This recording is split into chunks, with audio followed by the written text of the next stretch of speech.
பொருளாதாரங்கள், சிலர்களுக்கு அறவே பொருளாதாரம் இல்லாத வாழ்க்கை. அத்துணையும் ونشهد أن محمدا عبده ورسوله أرسله بالهدى ودين الحق ليظهره على الدين كله ولو كره المشركون. أما بعد فقد قال الله تعالى في كلامه القديم والفرقان المجيد: أعوذ بالله من الشيطان الرجيم. بسم الله الرحمن الرحيم. يا أيها الذين آمنوا اتقوا الله حق تقاته ولا تموتن إلا وأنتم مسلمون. وقال نبينا صلى الله عليه وسلم: عجبا لأمر المؤمنين، كما قال عليه الصلاة والسلام: رب اشرح لي صدري ويسر لي أمري واحلل عقدة من لساني يفقهوا قولي رب زدني علما سبحانك لا علم لنا إلا ما علمتنا إنك أنت العليم الحكيم. அளவற்ற அருளாளனும் நிகரற்ற நிறைந்த அன்புடையவனுமான எல்லாம் அல்ல அல்லாஹுவின் திருநாமம் கொண்டு ஆரம்பம் செய்கிறேன். சாந்தியும் சமாதானமும் நம் உயிரிலும் மேலான கண்மணி நபிகள் நாயகம் ஸல்லல்லாஹு அலைஹி வஸல்லம் அன்னவர்கள் மீதும் அன்னவர்களின் வழிமுறையை பின்பற்றிய சத்திய சஹாபாக்கள், தாபியீன்கள், தபா தாபியீன்கள், அவுலியாக்கள், நாதாக்கள், சுஹதாக்கள், நல்லவர்கள், குறிப்பாக நம் அனைவர்கள் மீதும் அல்லாஹுவின் சாந்தியும் சமாதானமும் என்றென்றும் நின்று நிலவட்டுமாக. நாம் இந்த பூலோகத்தை விட்டு பிரிவதற்கு முன்னால் புனிதமான அவனுடைய காபாவையும் நம் உயிரிலும் மேலான கண்மணி நபிகள் நாயகம் ஸல்லல்லாஹு அலைஹி வஸல்லம் அன்னவர்கள் மறைந்து வாழ்கின்ற புனிதமான அந்த ரவுதாவையும் பலமுறை தரிசிக்கும் பாக்கியம் வல்ல ரஹ்மான் நம் அனைவர்களுக்கும் தந்தல்வாராக. வாழும் காலங்களில் திடீரென்று ஏற்படக்கூடிய மரணங்கள், ஆபத்துகள், விபத்துகள், மருத்துவமனை கஷ்டங்கள், செலவீனங்கள் அத்துணை விட்டும் நம்மை பெற்றெடுத்த நம் தாய் தந்தையர்கள், நம் மனை மக்கள், நம் ஊர்வாசிகள், நம் அயல்வாசிகள், உலக முஸ்லிம்கள் அத்தனை பேர்களையும் அல்ல ரஹ்மான் பாதுகாத்தல்வாராக. சங்கைக்குரிய அல்லாஹுவின் நல்லடியார்களே, நாமெல்லாம் முஸ்லிம்கள். முஸ்லிம் லா இலாஹ இல்லல்லாஹ் முஹம்மது ரசூலுல்லாஹ் என்ற கலிமாவை சொன்னால் எல்லாரும் முஸ்லிமாக மாறிவிடுவார்கள். ஆனால் முஃமின் என்கிற அந்தஸ்தை பெறுவதற்கு கடுமையாக முயற்சி செய்ய வேண்டும்.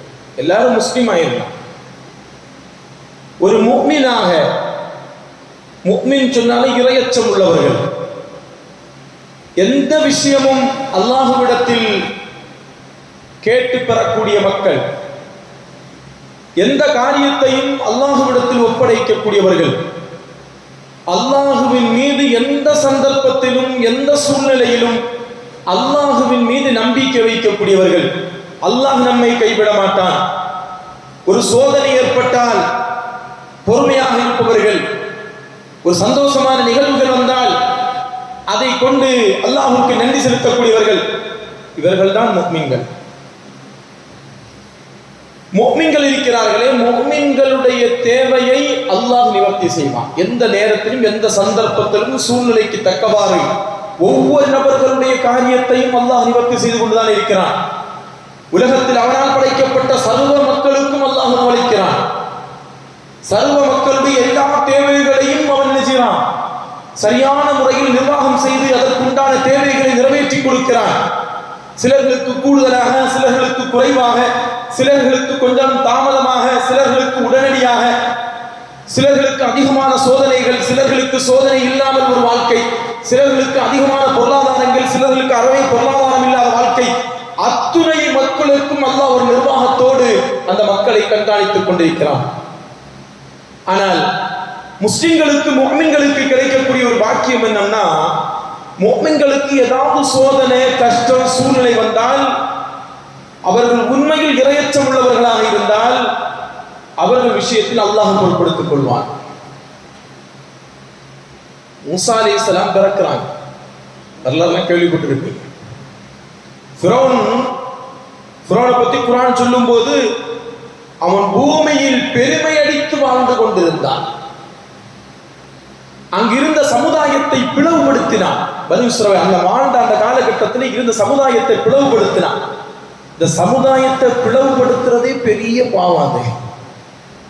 அது நம்ம எல்லாம் இன்னைக்கு இந்த அளவுக்கு ஒரு ஒரு வேண்டாவிருப்போடு முஸ்லிம்களே வாழ்வதற்குண்டான காரணம், ஒருவரை பார்த்தால் சலாம் சொல்வதற்கோ ஒருவரை பார்த்தால் நலன் விசாரிப்பதற்கோ இன்னைக்கு மனம் வராதற்குண்டான காரணம் நம்மை பல பாகங்களாக பல கூறுகளாக சிலர்களை நம்மை பிரித்து விட்டார்கள். ஃபிரௌன் என்ன செஞ்சான் தெரியுமா? அந்த சமுதாயத்தை பிரிச்சான், பல பல கூறுகளாக பிரிச்சான். அதுல பலகீனமாக இருந்த பனி இஸ்ரவேலர்களுடைய ஆண் குழந்தைகளை எல்லாம் கொலை செய்தான். யுதப்பிஹூன அப்னாஅஹும், அவர்களுடைய ஆண் குழந்தைகளை கொலை செய்தான். குர்ஆன் சொல்லுது அவர்களுடைய பெண் குழந்தைகளை எல்லாம் விட்டு விட்டான். காரணம், இந்த பனி இஸ்ரவேலில பிறக்கக்கூடிய ஒரு குழந்தை தான் நாளைக்கு வளர்ந்து என்ன செய்யும், என்னுடைய அந்தஸ்தை, எனக்கு இருக்கக்கூடிய கண்ணியத்தை, எனக்கு இருக்கக்கூடிய மரியாதையை, என்னை இந்த உலகத்திலே அழிக்கக்கூடிய ஒரு குழந்தை பிறக்கிறது என்கிற செய்தியை கேள்விப்பட்டதிலிருந்து பல்லாயிரக்கணக்கான குழந்தைகளை பனி இஸ்ரவேல் பிறக்கக்கூடிய எல்லா குழந்தைகளை எல்லாம் கொண்டு முடிச்சான். கர்ப்பம் தரிச்ச வீட்டுக்கு முன்னாடி காவலாளிகள் நிற்பார்கள். குழந்தை பிறந்த சவுண்டு கேட்டு உடனே அந்த குழந்தையை தலையை துண்டித்து அந்த குழந்தையை கொலை செய்து விடுவார்கள். ஆணாக இருந்தால், பெண்ணாக இருந்தால் விட்டு விடுவார்கள். இந்த சந்தர்ப்பத்தில் தான் மூசா நபியினுடைய தாய் கர்ப்பமாக இருக்கிறார்கள். கர்ப்பத்தோடு இருக்கிறாங்க. ரொம்ப பயந்துட்டு இருந்தா. குழந்தை பிறந்துச்சு. குழந்தைக்கு பால் கூட கொடுக்காம இருந்தாங்க. பால் கொடுக்கல. அல்லாஹ் குர்ஆன்ல சொல்றான், அந்த குழந்தைக்கு நீங்கள் பால் கொடுங்கள். வஅவ்ஹைனா இலா உம்மி மூசா, மூசா நபியினுடைய தாய்க்கு நாம் அறிவித்தோம். என்ன அறிவித்தோம்? அன் அர்லஇ, அந்த குழந்தைக்கு பால் கொடுத்துங்க அப்படின்னு அல்லாஹ் அடுத்து சொல்றான். ஃபஇதா খিফতি அலை, இந்த பால் கொடுக்கிறதுக்கு நீங்க பயந்தீங்கன்னா, ஃபிரௌனுக்கு தெரிஞ்ச அந்த குழந்தையை கொலை செய்துருவான் அப்படின்னு ஒரு பயம் உங்களுக்கு இருந்தால், அல்லாஹ் சொல்லக்கூடிய அடுத்த வார்த்தையை பாருங்கள். ஃபஅல்கிஹி ஃபில் யம், அந்த குழந்தைய நைல் நதியில கொண்டு விட்டுருங்க. பால் கொடுக்க முடியாது, அந்த தூங்க வச்சிருந்தா ஒரு இதா இருக்கு. அந்த குழந்தையை கொண்டு போய் நைல் நதியில விட்டுருங்க. மூசா நபியினுடைய தாய், நபியை இந்த உலகத்தில் பெற்றெடுத்த தாயினுடைய ஈமான் எந்த அளவுக்கு உறுதியாக இருக்கும். அவர்கள் என்ன செய்தார்கள்? அல்லாஹ்வுடைய உத்தரவு, அல்லாஹ் அறிவித்திருக்கிறான் நைல் நதியில கொண்டு விடுறதுக்கு. தஃசீர்ல ஒரு அழகான ஒரு பெட்டியில வச்சு அந்த குழந்தையை கொண்டு நைல் நதியில விடுவான். அல்லாஹ் விடும்போதே என்ன சொல்லுவான்னா, நீங்க கொண்டு விடுங்க, வலா தஹாஃபி வலா தஹ்ஸனி, நீங்க பயப்படவோ கவலைப்படவோ தேவையில்லை. அடுத்து அல்லாஹ் சொல்றான், இன்னா ராதுஹு இலைக், அதை உங்கள்கிட்ட திரும்பி ஒப்படைப்பலாம். எந்த குழந்தையை நீங்க நைல் நதியில கொண்டு விடுறீங்களோ அந்த குழந்தையை நான் ஒப்படைக்கிறேன். உலகத்துல யாராவது உங்க பிள்ளை எங்களுக்கு நம்பி அனுப்பி வைங்க, நல்ல வேலையை நான் வாங்கி கொடுக்கிறேன், தைரியமா அனுப்பி வைங்க அப்படின்னு அனுப்பி வச்சு நம் பிள்ளைகள் பாலைவனத்தில் போய் வேலை செய்யக்கூடிய எத்தனை சோதனை, எத்தனை நிலைகள் ஏற்பட்டிருக்கிறது உலகத்திலேயே. இது அல்லாஹ் சொல்றான் தாயிட்ட. ஏன்னா பெற்ற குழந்தையை நைல் நதியில போட சொல்றான். சொல்லிட்டு அல்லாஹ் ஒரு ஆறுதலான வார்த்தையும் சொன்னான், பயப்படாத, கவலைப்படாதீங்க, இன்னா ராதுஹு இலைக், அந்த குழந்தையை திரும்ப நாம் உங்களிடத்தில் ஒப்படைப்போம். அவங்களுக்கு உறுதியான நம்பிக்கை இதுதான் முஸ்லிம். அல்லாஹ் கண்டிப்பா நமக்கு தருமா என்கிற நம்பிக்கை மூசா நபியினுடைய தாயாருக்கு இருந்தது. அவர்கள் கொண்டு நைல் நதியிலே விட்டார்கள். என்ன நிகழ்ந்தது? நைல் நதியில யாருடைய கண் பார்வை படாமல் அந்த குழந்தையை பாதுகாப்பதற்காக நைல் நதியில் அல்லாஹ் விடச் செய்தானோ அந்த கொடியவனுடைய கையில் தான் அந்த குழந்தை போய் கிடைச்சது. நைல் நதியில மிதந்து வரக்கூடிய குழந்தையை ஃபிரௌனுடைய சீடர்கள் கைப்பற்றி ஃபிரௌனத்தில் கொண்டு வருகின்ற பொழுது அது ஆண் குழந்தை என்று தெரிந்தவுடன் கொள்வதற்கு கட்டளையிட்டான். அல்லாஹ் தஆலா ஃபிரௌனுடைய மனைவியின் மூலமாக மிகப்பெரிய ஒரு மாற்றத்தை ஏற்படுத்தினார். ஃபிரௌனுடைய மனைவி அன்னை ஆசியா ரலியல்லாஹு அன்ஹா ஒரு பரிசுத்தமான பெண்மணி. ஃபிரௌனுக்கு மனைவியாக இருந்தாலும் மிக உறுதியான மூசா நபியை கொண்டு ஈமான் கொண்டு உலகத்தில் வாழ்ந்தவர்கள். அந்த ஃபிரௌனுடைய மனைவி சொன்னாங்க, இந்த குழந்தைய நாம கொல்லண்டா, நமக்கு தான் குழந்தை இல்லை, இந்த குழந்தைய நாம என்ன செஞ்சுக்கலாம், நாம வளர்த்தி கொள்ளலாம் என்பதாக தன்னுடைய கணவன்கிட்ட மனைவி சொன்னதுனால அன்னைக்கே மனைவியின் மீது பாசம், பெரிய கொடியவனா இருந்தாலும் மனைவியின் மீது ஒரு பாசம் இருந்துச்சு. அன்னைக்கு ஃபிரௌனுக்கு இருந்துச்சு. தன்னை கொலை செய்ய போறது ஆண் குழந்தை என்று தெரிந்த ஒரே மெசேஜுக்காக பனி இஸ்ரவேல் பிறக்கக்கூடிய பல்லாயிரக்கணக்கான குழந்தையை கொண்ட ஃபிரௌன் தன் மனைவி சொன்ன ஒரே காரணத்திற்காக எந்த குழந்தை பிறந்து தன் உயிரை எடுக்குமோ, தன்னை இந்த உலகத்தில் அழிவுக்கு காரணமாக இருக்குமோ, அந்த குழந்தையை காப்பாற்றக்கூடிய நிலை ஃபிரௌன் மூலமாக அல்லாஹ் ஏற்படுத்தினார். இது அல்லாஹ்வுடைய களி. அந்த குழந்தை ஃபிரௌனுடைய வீட்டிலேயே வந்துச்சு. அல்லாஹ் தஆலா எப்படி அந்த தாயிடத்துல சொன்னாங்க, அந்த குழந்தையை உன்கிட்ட ஒப்படைப்பேன். குழந்தை பிறந்துச்சு. குழந்தை பால் கொடுக்கக்கூடிய வாடகை தாய்கள், அரச குடும்பத்தில் குழந்தைக்கு பால் கொடுப்பதாக இருந்தால் நல்ல சம்பளம் கிடைக்கும். அன்னைக்கெல்லாம் பால் குடிப்பதற்கு ரசூல் ஸல்லல்லாஹு அலைஹி வஸல்லம் அவர்கள் பிறந்தோனே எங்க போனாங்க, பால் குடிப்பாட்டுவதற்கு பல தாய்களிடத்திலே சென்றார்கள். அது அரபிகளுடைய வழமை. அந்த அதே மாதிரி அன்னைக்கு குழந்தைக்கு பால் கொடுப்பதற்காக நிறைய பெண்கள் வந்தார்கள். அத்தனை பெண்களும் பால் கொடுத்தார்கள். குழந்தை பால் குடிக்கவில்லை. அல்லாஹ் குர்ஆன்ல சொல்றான், அவர்களுக்கு பால் குடிப்பதை அல்லாஹ் மூசா நபிக்கு ஹராமாக்கினான். கடைசியில மூசா நபியினுடைய சகோதரியின் மூலமாக உங்களுக்கு நான் ஒரு பெண்மணியை கொண்டு வர்றேன், அந்த பெண்மணி பால் கொடுத்தா இந்த குழந்தை பால் குடிக்கும். யதார்த்த தாயை கொண்டு வந்தாங்க. அல்லாஹு அக்பர். அல்லாஹ் அந்த மூசா நபியினுடைய தாய்க்கு இருந்த ஈமானுடைய உறுதியினுடைய வெளிப்பாடு கொஞ்ச நேரத்திலேயே அல்லாஹ் திரும்ப அந்த குழந்தையை மூசா நபியினுடைய தாயினுடைய கையில ஒப்படைச்சானே இல்லையா? இந்த நம்பிக்கை, இந்த உறுதி ஒவ்வொரு விஷயத்திலும் முஸ்லிம்களுக்கு இருக்க வேண்டும், முஃமின்களுக்கு இருக்க வேண்டும். இன்னைக்கு அந்த நம்பிக்கை இல்லை. ஒரு நெருக்கடியான ஒரு சந்தர்ப்பம், சூழ்நிலை ஏற்பட்டால் என்ன செய்வதென்று தெரியாமல் தற்கொலைக்கு துணியக்கூடிய இஸ்லாமியர்கள் அல்லாஹ் பாதுகாக்க வேண்டும். இன்னைக்கு தற்கொலை செய்து கொள்ளக்கூடியவர்களுடைய சர்வை எடுத்து பார்த்தா ரொம்ப கீழே தான் இஸ்லாமியர்கள் இருக்கிறார்கள். அவ்வளவு சீக்கிரமா யாரும் தற்கொலை பண்ண மாட்டாங்க. இன்னைக்கு பேப்பரை எடுத்து நான் படிக்கிறதே இல்லை, இப்பதான் சமீபமா 2 நாளா படிக்கிறேன். திடீர்னு தினத்தந்தி பேப்பர் வாங்கி ஒரு பக்கத்துல படிச்சேன், அல்லாஹ் அக்பர், கொலையும் தற்கொலையும் ஒரு பக்கம் முழுக்க. நான் போய் சொல்லணும்னா எடுத்து வீட்டிலே வச்சிருக்கிறேன். கொலையும் தற்கொலை மட்டும் ஒரு பக்கத்துல அப்படி போட்டிருக்கான், கெட்டா போட்டிருக்கான். அந்த பகுதி இந்த பகுதி, அந்த இடத்துல இப்படி விஷம் குடிச்சு கிணத்துல விழுந்து அப்படி இப்படின்னு ஒரு பக்கம் முழுக்க கொலையும் தற்கொலையும் நிகழ்கிறது. முஸ்லிம்கள் அதை செய்ய மாட்டார்கள், முஃமின்கள் அதை செய்ய மாட்டார்கள். எனவே தான் முஃமின்களுடைய காரியத்தை பற்றி பெருமானார் ஸல்லல்லாஹு அலைஹி வஸல்லம் அவர்கள் சொன்னார்கள், அஜபன் லி அம்ரில் முஃமினீன், முஃமினுடைய காரியம் ரொம்ப ஆச்சரியமாக இருக்கிறது, முஃமினுடைய காரியம் ரொம்ப ஆச்சரியமாக இருக்கிறது. பெருமானார் ஸல்லல்லாஹு அலைஹி வஸல்லம் அவர்கள் சொன்னார்கள், முஃமின் இருக்கிறானே அவனுடைய காரியங்கள் முழுவதும் அவனுக்கு கைர் தான், அவன் முஃமினாக இருந்தான். முஸ்லிமா மட்டும் இருந்தா நடக்காது. பெருமானார் ஸல்லல்லாஹு அலைஹி வஸல்லம் ஹதீஸ்ல சொல்றாங்க, இன் அஸாபத்துஹு ஸர்ரா, அவனுக்கு ஒரு நன்மையான காரியம் நடந்தால் அவன் என்ன செய்யறான், ஷக்கர, சந்தோஷமான ஒரு நிகழ்ச்சியை படிச்சு முடிச்ச உடனே வேலை, நல்ல ஒரு சம்பாத்தியத்துல ஒரு 3 லட்சம் ரூபாய். இன்னைக்கெல்லாம் வேலைன்னு சொன்னாலே சம்பளம்னா 3 லேக்கு மேல போனாதான் அது நல்ல வேலை. இந்த 16,000 வாங்கக்கூடிய இமாம்கள்லாம் வேலையே இல்லாது, அதெல்லாம் ஒரு கீழ் சாதி மக்கள், அந்த மாதிரி வேலை குறைந்த மக்கள். இன்னைக்கு சம்பாதிப்பவர் கூட, என் குடும்பத்துல நான் கணக்கு வச்சு சொல்றேன், உங்களுக்கு ஆதாரம், என் குடும்பத்திலேயே பலர்கள் தொடக்க சம்பளம் 3 லட்சம் ரூபாய். எப்படி ஆரம்பத்துல கம்பெனி கொடுக்குதான் 3 லட்சம் ரூபாய் எப்படி? அப்போ பெருமானார் ஸல்லல்லாஹு அலைஹி வஸல்லம் ஒரு சந்தோஷமான நிகழ்வு நடந்தால் அதை கொண்டு சந்தோஷப்பட்டு அல்லாஹ்வுக்கு நன்றி செலுத்தக்கூடிய மனிதன், அவனுடைய காரியம் ஆச்சரியமாக இருக்கிறது.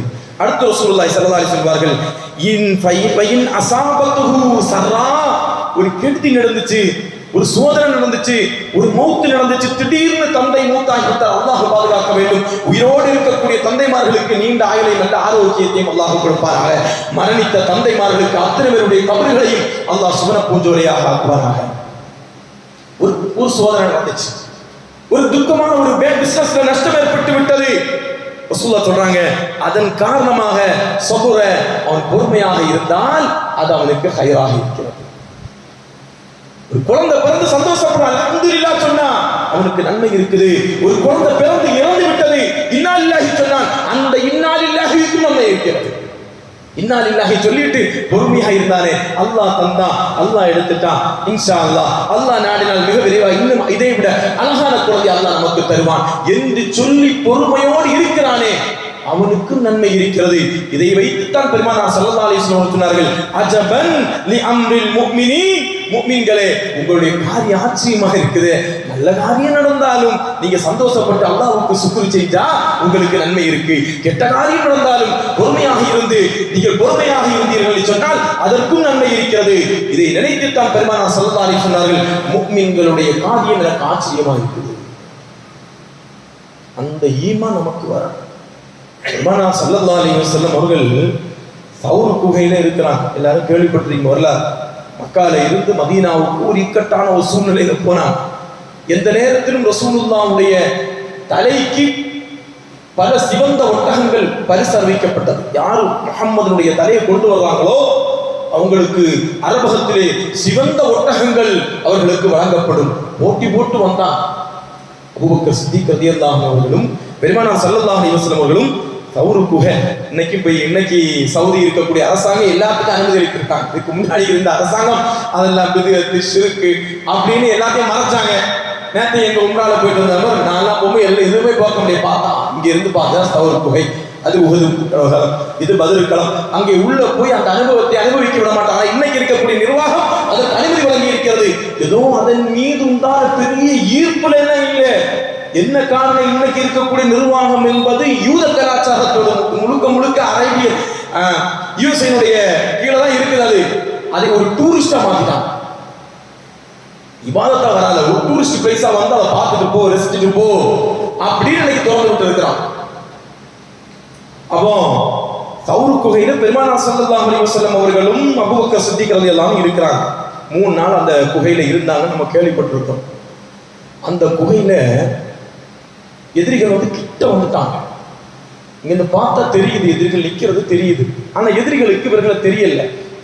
ரசூலுல்லாஹ் அபூபக்கர் சித்திக் ரலியல்லாஹு அன்ஹு சொல்லக்கூடிய வார்த்தை உங்களுக்கு தெரியும். யா ரசூலல்லாஹ், அவங்க மாத்திரம் தங்கள் பாதத்தை குனிந்து பார்த்தார்கள் என்று சொன்னார், நாம இருக்கிறது தெரிஞ்சிருமே அப்படின்னு தன்னுடைய துக்கத்தை வெளிப்படுத்துவாங்க. ஏதோ அவங்களுடைய உயிருக்கு பயந்தல்ல. பெருமானார் ஸல்லல்லாஹு அலைஹி வஸல்லம், என்னோடு வருகிற என் கண்மணி நாயகம் ஸல்லல்லாஹு அலைஹி வஸல்லம் அவர்களுக்கு எந்த ஒரு ஆபத்தும் வந்து விடக்கூடாது. அவர்களை அழைத்துக் கொண்டு போகக்கூடிய பேரின்ப வாக்கியத்தை அல்லாஹ் எனக்கு கொடுத்திருக்கிறான். நூற்றுக்கணக்கான சஹாபாக்கள் இருக்கிற வேளையில் அல்லாஹ் அவர்களோடு ஹிஜ்ரத் பயணம் செய்யக்கூடிய வாக்கியத்தை அபூபக்கருக்கு தந்திருக்கிறான். அந்த அபூபக்கருடைய கீழ் அவர்கள் இருக்கின்ற பொழுது அவர்களுக்கு எந்த ஒரு நோவினை வந்து விடக்கூடாது. பெருமானார் ஸல்லல்லாஹு அலைஹி வஸல்லம் என்ன சொன்னாங்க? அபூபக்கர் சித்திக் சூரத்து தௌபாவை எடுத்து படிச்சு பாருங்க. அபூபக்கர் அவர்களே, அந்த வார்த்தை அல்லாஹ் சொல்றான், இன்னல்லாஹ மஅனா, நீங்க கவலைப்படாதீங்க அபூபக்கரே, நாம 2 ஆள் நினைச்சீங்களா, நம்மோட அல்லாஹ் இருக்கிறான், நம்மோட அல்லாஹ் இருக்கிறான்.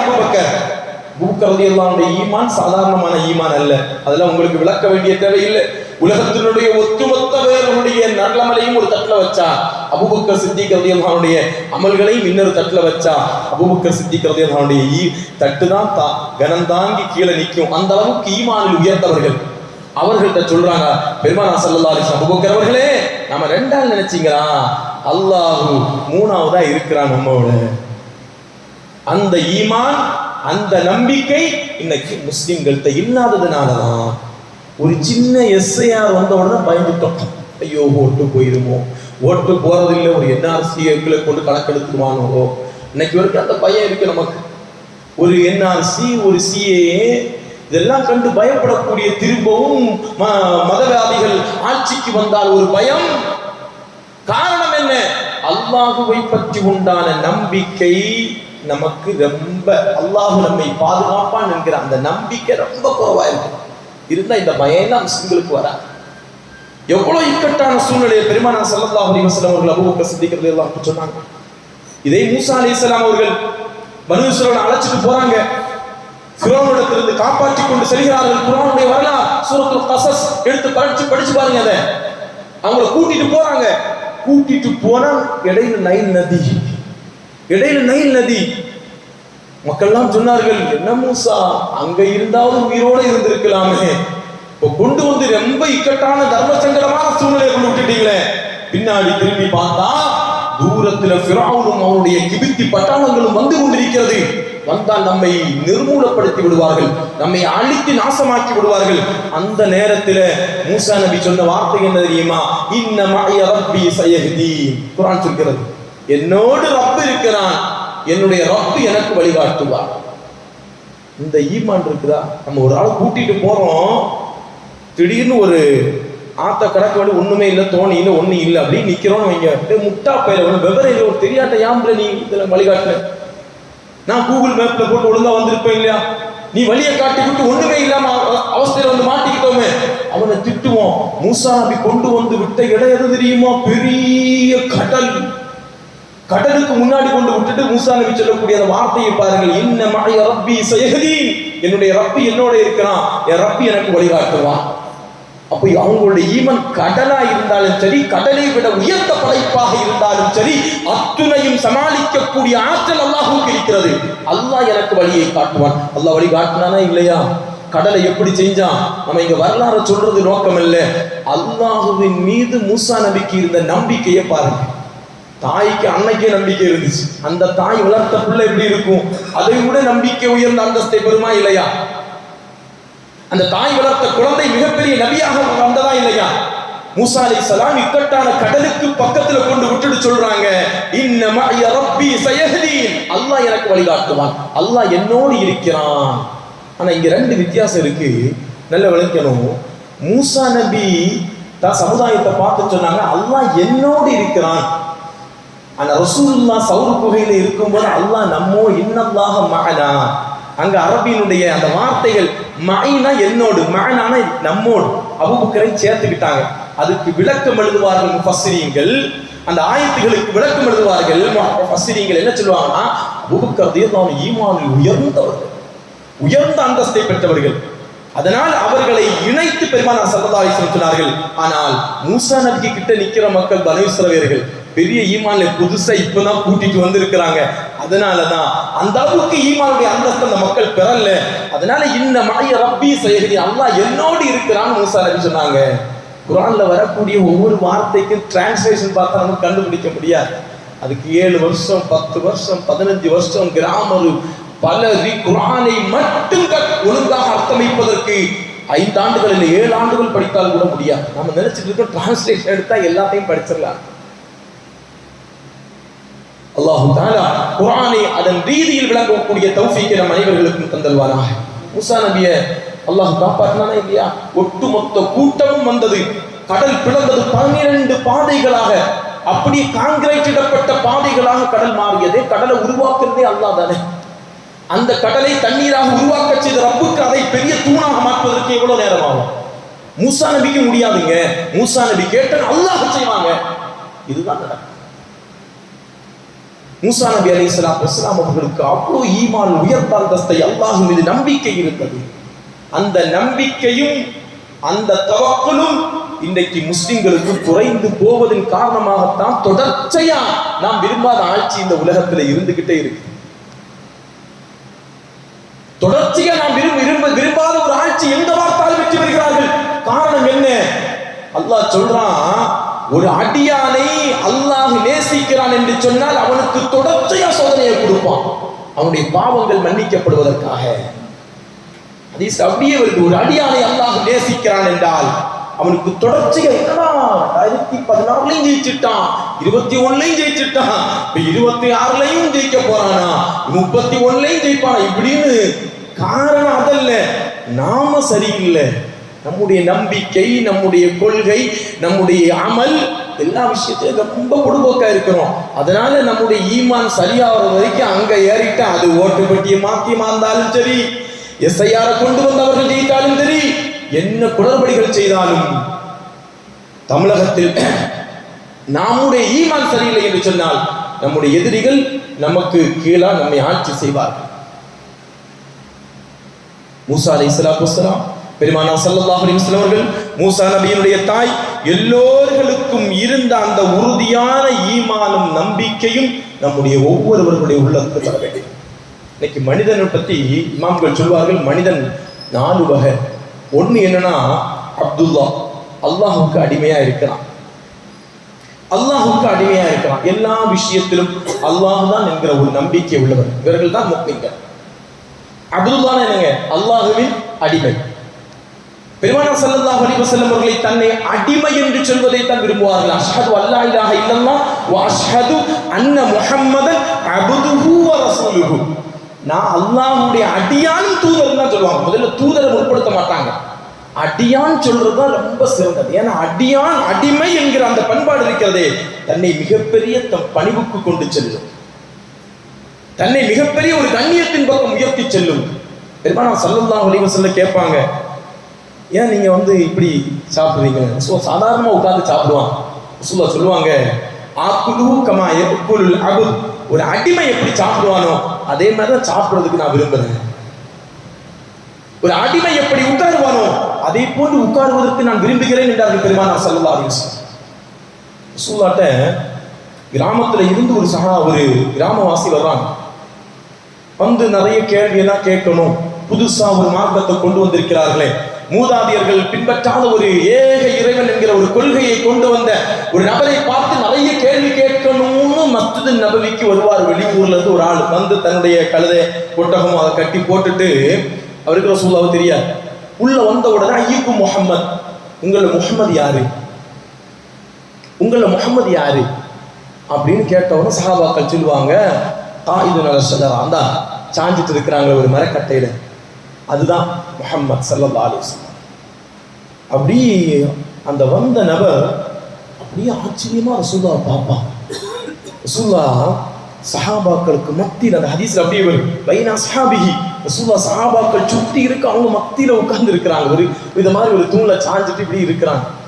இந்த நிலையை அந்த வெளியூர்ல வந்த சஹாபி அப்படியே பார்த்துட்டு நேர பெருமானார் ஸல்லல்லாஹு அலைஹி வஸல்லம் கரத்தை பிடிச்சு, அஷ்ஹது அன்னக முஹம்மது ரசூலுல்லாஹ், நான் அஷ்ஹது அல்லா இலாஹ, ஏக இறைவன் என்கிற கொள்கை எல்லாருக்கும் உண்டு, ஆனால் முஹம்மது என்பதை நாங்கள் ஏற்றுக்கொள்ளவில்லை, இப்பொழுது சொல்கிறேன், வஅஷ்ஹது அன்ன முஹம்மதன் அப்துஹு வ ரசூலுஹு, நீங்கள் தான் அல்லாஹ்வின் தூதர் என்பதை நான் சாட்சி சொல்கிறேன் என்று தன் கரத்தை பிடித்து அந்த கிராமத்திலிருந்து வந்த நபர் மிகப்பெரிய உயர்ந்த அந்தஸ்தை பெற்ற சஹாபியாக மாறினார். எது சஹாபியாக மாத்திச்சு? ரசூலுல்லாஹ் பிரச்சாரம் பண்ணாங்களா? ரசூலுல்லாஹ் கேள்வி கேட்டாங்களா? எவ்வளவு கேள்வி கேட்கணும் வந்த தோழர், கேள்வி கேட்டுதான் இஸ்லாத்துக்கு வரணும் அப்படின்னு வந்தவர் ஒரு கேள்வியும் கேட்கலையே. விளக்கப்படுகிற ஹதீஸுடைய ஷரஹ்ல சொல்லுவாங்க, பெருமானார் ஸல்லல்லாஹு அலைஹி வஸல்லம் அந்த நிலையை பார்த்து சாதாரணமாக சஹாபாக்களோடு ஏழை பணக்கார எந்த பாகுபாடும் இல்லாமல் சஹாபாக்களோடு ஒன்றிணைந்து பின்னி பிணைந்தவர்களாக இருக்கக்கூடிய அந்த காட்சிதான் என்னை நீங்கள் முஹம்மது என்பதற்கு, அல்லாஹ்வின் தூதர் என்பதற்கு, என்னை இஸ்லாத்தின் பக்கம் ஈர்ப்பதற்கு காரணமாக இருந்தது. பெருமானார் ஸல்லல்லாஹு அலைஹி வஸல்லம் எவ்வளவு சர்வசாதாரணமாக இருந்திருக்கிறாங்க. அது வரணும்னா நம்ம முதல்ல அப்துல்லாஹ் மாறணும், அல்லாஹ்வுக்கு அடிமையா மாறணும். இன்னைக்கு நம்முடைய பெருமையை சொல்றதுல இன்னைக்கு எவ்வளவு பெரிய விஷயம் இருக்கு தெரியுமா? ஒரு கல்யாண வீட்டுக்கு போயிட்டா ரேவராவை சந்திச்சா, மகன் என்னங்க செய்யறான், அவன் மஸ்கட்ல இருக்கிறான், மூத்தவன் அவன் அங்கே கவர்மெண்ட் வேலை பார்க்குறான், ரெண்டாமத்தவன் கலெக்டராக இருக்கிறான். இந்த பெருமைகளை சொல்வதில் மனுஷன் எவ்வளோ பெரிய ஆனந்தம் அடைவான் தெரியுமா?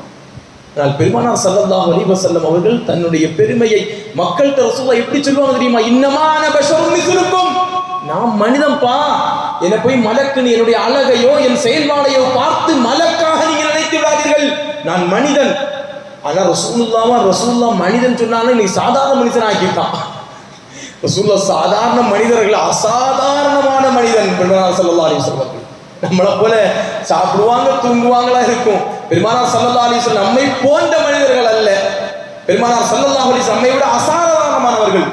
இந்த வார்த்தையை சொல்வதற்கு நமக்கு வர வேண்டும் என்று சொன்னால், நிறைய பேர் போனை போட்டு எங்கேயாவது வெளியே, அம்சா நான் இங்கே இருக்கிறேன், கலெக்டர் கிட்ட தான் இருக்கிறேன், நான் கலெக்டர் கிட்ட இருக்கிறேங்கிறத சொல்றதுக்கு ஒரு போனு, இப்படி தன் புகழை தான் தேடுவதை இன்னைக்கு நிறைய திருமணங்கள் எடுப்பார்கள், திருமணங்கள் எடுப்பார்கள். நான் யாரு, அவளை குறிச்சு அதை மக்கள் விளங்கணும் அப்படின்னு திருமணம் எடுப்பாங்க. இங்க உள்ள சமையல்காரங்களா இருக்க மாட்டாங்க, எங்கேயாவது திருநெல்வேலியிலயோ அங்கேயோ இங்கேயோ உயர்ந்தரையா அதை நம்ம அவருப்பா அப்படின்னு சொல்லணும் மக்கள். அப்படின்னு மக்கள் தன்னை பற்றி புகழ வேண்டும். கல்யாணத்துக்கு யாரெல்லாம் வந்தா, மலேசியால இருந்து அவர் வந்தாரு, சிங்கப்பூர்ல இருந்து இவர் வந்தாரு. இந்த புகழை விரும்பக்கூடிய மக்கள் நாமெல்லாம். ஆனால் சஹாபாக்களோ பெருமானார் ஸல்லல்லாஹு அலைஹி வஸல்லம் அவர்களோ இறைநேச பெருமக்களோ ஒரு கட்டத்திலும் தன் புகழை ஒருபோதும் வெளிப்படுத்த மாட்டார்கள். ரசூலுல்லாஹ்வுக்கு ரொம்ப பிடிச்ச 2 நிகழ்வு இஸ்ரா மேராஜ். மேராஜ் பயணமும் மஸ்ஜிதுல் ஹரமைன்ல இருந்து பைத்துல் முகத்தஸுக்கு போனது, அங்க இருந்து 7 வானங்களை கடந்து இறைவனை சந்தித்த அந்த பயணம் இருக்கிறது ரொம்ப பிடிக்கும். ஏன்னா அந்த நிகழ்வை அல்லாஹ் அடையாளப்படுத்துகின்ற பொழுது சுப்ஹானல்லதி அஸ்ரா பி அப்திஹி, அல்லாஹ் குர்ஆன்ல சொல்றான், என்னுடைய அடியாரை என்னுடைய அடிமையை நான் அழைத்து சென்றேன். அந்த வார்த்தை ரசூலுல்லாஹ்க்கு ரொம்ப பிடிக்கும். ரசூலுல்லாஹ் தன்னை அடிமை என்று சொல்வதை விரும்புவார்கள். இன்னைக்கு நாம ஒரு சின்ன ஒரு அந்தஸ்தை பெற்றவுடனே தன்னை பற்றி புகழக்கூடிய, தன்னை பற்றி பெருமையாக கருதக்கூடிய 4 மக்கள் பேச வேண்டும் என்பதற்காக வேண்டி நம்முடைய செயல்பாடுகள் ஒருபோதும் மாறிவிடக்கூடாது. சஹாபாக்களுடைய வாழ்க்கையும் இதே அல்லாஹுவுக்கு உரித்தான அடிமைகளாக, அல்லாஹுவுக்கு உரித்தான அடியார்களாக மாறியவர்கள் சஹாபா பெருமக்கள். அடுத்து ஒரு மனுஷனுடைய நிலை என்னன்னா, அப்துல் மால், பொருளாதாரத்துக்கு அடிமையாயிடும். இன்னைக்கு பொருளாதாரத்துக்கு தான் நம்ம பெரிய அடிமை. பொருளாதாரத்தினுடைய அடிமையா இருக்கிறதுனால தான் நம்ம பள்ளிவாசல்ல இப்படி இருக்குதுங்க. பொருளாதாரத்திற்கு நாம் அடிமை இல்லை என்று சொன்னால் எப்பவுமே இந்த பள்ளி ஒரு மாசத்துல அவங்க சொன்ன திட்டத்துல முடிஞ்சிருக்குமே. இன்னைக்கு பொருளாதாரத்தினுடைய மிகப்பெரிய ஒரு கஞ்சத்தனையுடைய கொடுத்தால் தீர்ந்து விடுமோ என்கிற பயம் இன்னைக்கு உள்ள ஒவ்வொருவர்களுக்கும் வந்துவிட்டு இல்லாம இல்லை, யார்கிட்டையும் இல்லாம இல்ல. இன்னைக்கு 500 ரூபாய் நோட்டு பின்வாங்கிட்டு கவர்மெண்ட் அறிவிக்கட்டுமே, ஒரு வாரத்துல பின்வாங்கப்படும் அத்தனை நோட்டு செல்லாபடியாகும் சொல்லி பார்க்கட்டுமே. எத்தனை பேர் பேங்க் வாசல்லையும் எத்தனை பேர் ஏடிஎம்லையும் அதை எப்படியாவது செலவழிக்கிறதுக்கு போட்டி போடுவோம். எல்லார்கிட்டையும் காசு இருக்கிறது, ஏன் நமக்கு கொடுக்கிறதுக்கு மனசு வரல? உங்களுக்கும் எனக்கும் இருக்கக்கூடிய மிகப்பெரிய ஒரு என்ன தெரியுமா, அப்துல் மால் பொருளாதாரத்துக்கு அடிமையாயிட்டு. அந்த அடிமையானதுனால நமக்கு பொருளாதாரத்தை கொடுப்பதற்கு மனம் வரவில்லை. பள்ளிவாசலாக இருந்தால் கூட அதை கஷ்டப்பட்டதை இன்னைக்கு உதாரணமா எடுத்துங்களேன். நம்ம பள்ளியில 3 ஏசி இருக்குது, நான் சொல்லிட்டே இருக்கிறேன். இந்த ஒரு ஹாலுக்கு மட்டும் இன்னொரு 3 ஏசி தேவைப்படும். உதாரணம், ஒரு 3 ஏசி வாங்குறது இன்னைக்கு சாதாரணமாக ஒரு குமரை வைத்திருக்கக்கூடிய ஒரு தந்தை ஒரு குழந்தைக்கு குறைந்தபட்சம் போடக்கூடிய நகையில் எடுத்துங்களேன், ஒரு 5 பவுன் போடுவாங்களா? ரொம்ப ஏழ்மையா இருந்தா, அதெல்லாம் எனக்கு தெரியாதுங்க, குறைஞ்சி 20 வரைக்கும் போடுறாங்க. 5 பவுன் போடுறதா இருந்தா கூட இன்னைக்கு 5 லட்சம் ரூபாய் இல்லாம போட முடியாது. ஒரு 1.5 பவுனுக்கு பைசா கூட ஆகாது. அல்லாஹ்வுடைய இறை இல்லத்தினுடைய காலி பணிகளை நிவர்த்தி செய்வதற்கு நீ கொஞ்சம் பணிகள் ரொம்ப கவலையாக இருக்கிறது. ஒவ்வொரு வாரமும் நாம் சொல்கிறோம். அதனால இந்த ஜும்மால் இருக்கக்கூடிய மக்கள் பொருளாதாரத்துக்கு அடிமை ஆயிராங்க. நான் சமீபத்தில் ஒரு மெசேஜ் நானும் Facebookல போட்டேன். மனிதன் பணத்தின் மீது பேராசைப்படுகிறான். அந்த பணத்தை உலகத்திற்கு மட்டும்தான் அதை பயன்படுத்த முடியும். உலகத்தை கடந்தால் அந்த பணத்திற்கும் மனிதனுக்கும் எந்த தொடர்பும் இருக்கா? அற்புதமான வாக்கியம். அந்த பணத்தை வச்சு சொர்க்கத்தை வாங்க முடியுமா? உலகத்தை விட்டு உலகத்தில் இருக்கும் போது பணத்தை வச்சு சொர்க்கத்தை வாங்கிடலாம். கடைசி நேரத்தில் கூட அல்லாஹ் சூரத்துல் முனாஃபிகூன்ல சொல்றான், மரிக்கக்கூடிய நேரத்தில் பாவிகள் சொல்வார்களாம், யா ரப்பி கொஞ்சம் பிற்படுத்த மாட்டியா? வஅன்ஃபிகு மிம்மா ரஸக்னாகும் மின் கப்லி அன் யஅதி அஹதகுமுல் மௌத் ஃபயகூல ரப்பி லவ்லா அഖர்தனி இலா அஜலின் கரீப். கொஞ்சம் தவணத்தாயா அல்லாஹ், கொஞ்சம் சதக்கா பண்ணி வீட்டில் தான் இருக்குது, டெபாசிட்டா இருக்குது, சேர்த்து வச்சுட்டேன், என்ன செய்ய? நான் இப்ப செலவழிச்சுட்டு இந்த ரூஹை எடுத்துறியா அல்லாஹ் அப்படின்னு கதறுவார்கள். ஒரு நிமிடம் கூட முந்தவும் பிந்தவும் செய்யாத ரூஹ். அதனால் உலகத்தில் இருக்கும் போது நம்முடைய செல்வங்கள் நம் பிள்ளைகளுக்கு பயன்படட்டும், அல்லாஹ் அதை அவர்களுக்கு பரக்கத்தாக ஆக்கி தரட்டும். ஆனால் நம்முடைய டெபாசிட்டாக, நம்முடைய சேவனை, நம்முடைய டெபாசிட்டாக நமக்கு பயனளிப்பது என்ன தெரியுமா? நாம இது போல பள்ளிவாசலுக்கு, குமர்களுக்கு, நோயாளிகளுக்கு, இதுல ரொம்ப பாராட்டுக்குரிய நம்முடைய பள்ளியினுடைய செக்ரட்டரி எப்போ பார்த்தாலும் ஏதாவது ஒரு உதவி போஸ்டை பார்த்துட்டு பெருமைக்கு வேண்டி சொல்லல, பொறாமையினால சொல்றேன். நான் எப்ப நம்மளாம் ஒரு ஆலிம்ஸாக இருக்கிறோம், யாருக்கு உதவி செஞ்ச இப்படி அவரை பார்த்தா டெய்லி யாருக்கோ ஒரு ஆளுக்கு யாருக்கே வாங்கி கொடுக்கிறாரே, அதே பெரிய விஷயம் இல்லை. பெருமானார் ஸல்லல்லாஹு அலைஹி வஸல்லம் தான் முடிந்தால் சதக்கா செய்வார்கள், இல்லைன்னா இருக்கக்கூடிய சஹாபாக்கள்கிட்ட அனுப்பி வைப்பாங்க, அங்க போய் கேளுங்க அப்படின்னு. உண்மையிலேயே அந்த செயல்கள்லாம் நம்ம சாதாரணமா உதவக்கூடிய மக்கள் மிகப்பெரிய பாக்கியசாலிகள். அதெல்லாம் நீங்க மண்ணறையில போனதுக்கு பின்னாடி தான் தெரியும் எவ்வளவு நன்மைகள் நாம சேமிச்சு வச்சிருக்கிறோம். இன்னைக்கு நம்முடைய பள்ளிவாசல் தயவு செய்து எந்த ஒரு சூழ்நிலையிலும் ஒரு இக்கட்டான ஒரு நிலைக்கு நாம் ஆகிவிடக் கூடாது. அல்லாஹு தஆலா நமக்கு நீண்ட ஆயுளையும் நல்ல பரக்கத்தையும் பொருளாதாரத்தில் நல்ல செழிப்பையும் அல்லாஹ் நம் அனைவர்களுக்கும் தந்தரலட்டும். நம்முடைய இறை இல்லம், நம்மை கொண்டு தொழுகை நடத்தக்கூடிய பள்ளி, நாளை இந்த பள்ளியில் தான் நாம் இருக்க வேண்டும், நமக்கு நிம்மதியை தேடித்தரக்கூடிய பள்ளிவாசல் இப்படி இருக்கக்கூடாது. நீங்கள் முயற்சி வைத்தால் இந்த ஜும்மாவில் ஒரு 3 நபர்கள் முடிவு பண்ணாலே பள்ளியுடைய ஒட்டுமொத்த வேலையை முடிச்சிடலாம். உங்க ஒரு கொமருக்கு இன்னைக்கு 1 பவுன் எடுக்கணுங்க அப்படின்னு அதை நியத்தி வச்சாலே முடிஞ்சு போச்சு. 1 பவுன் எடுக்கிறதுக்கு 1 லட்சம் ரூபாய் வேணும்.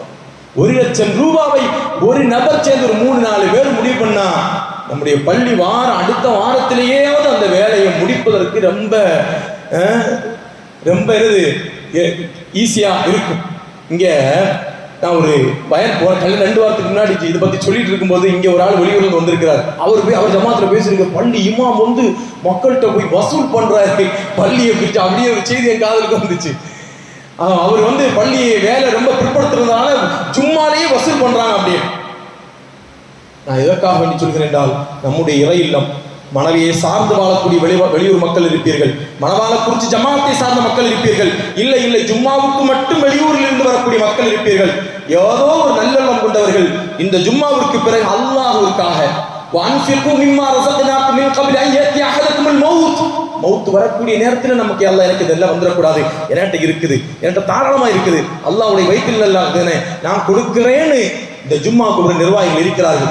உங்களால் முடிந்தால் ஒரு ஏசிக்கோ 2 ஏசிக்கோ 3 ஏசிக்கோ இந்த பள்ளியினுடைய அந்த பராமரிப்பு பணிகளுக்காகவோ தாராளமாக உதவி செய்யுங்கள். இதனுடைய நன்மையை நான் எந்த விதத்திலும் உங்களுக்கு அதை ஒரு உதாரணத்தின் மூலமாக விளக்க முடியாது. அந்த நிகழ்வை நீங்கள் துன்யாவிலும் அனுபவிப்பீர்கள், நாளை மரணிக்கக்கூடிய அந்த செகண்டிலும் நீங்கள் அனுபவிப்பீர்கள், மரணித்ததற்கு பிறகு மன்னரையிலும் நீங்கள் அந்த நன்மையை நீங்கள் எதிர்பார்த்திருப்பீர்கள். உயர்ந்த அந்தஸ்தை அல்லாஹ் நம் அனைவர்களுக்கும் தந்தல்வானாக. உலகத்தில் வாழக்கூடிய காலங்களில் எந்த முசீபத்து எந்த சோதனை நிகழ்ந்தாலும் அல்லாஹ் தான் அத்துணைக்கு பொறுப்பாளி என்கிற அந்த தவக்கலுள்ள மக்களாக வாழ்வதற்கு உங்களையும் என்னையும் வல்ல ரஹ்மான் ஆக்கி அருள்வானாக. குறிப்பாக ஒரு மகனுடைய படிப்பு செலவுக்காக மதுரையிலிருந்து ஒரு பெண்மணி உதவியை நாடி வந்திருக்கிறார்கள். உங்களால் என்ற உதவிகளை தாராளமாக செய்து கொள்ளுங்கள். அல்லாஹ் ரஹ்மத் செய்வானாக. அஸ்ஸலாமு அலைக்கும்.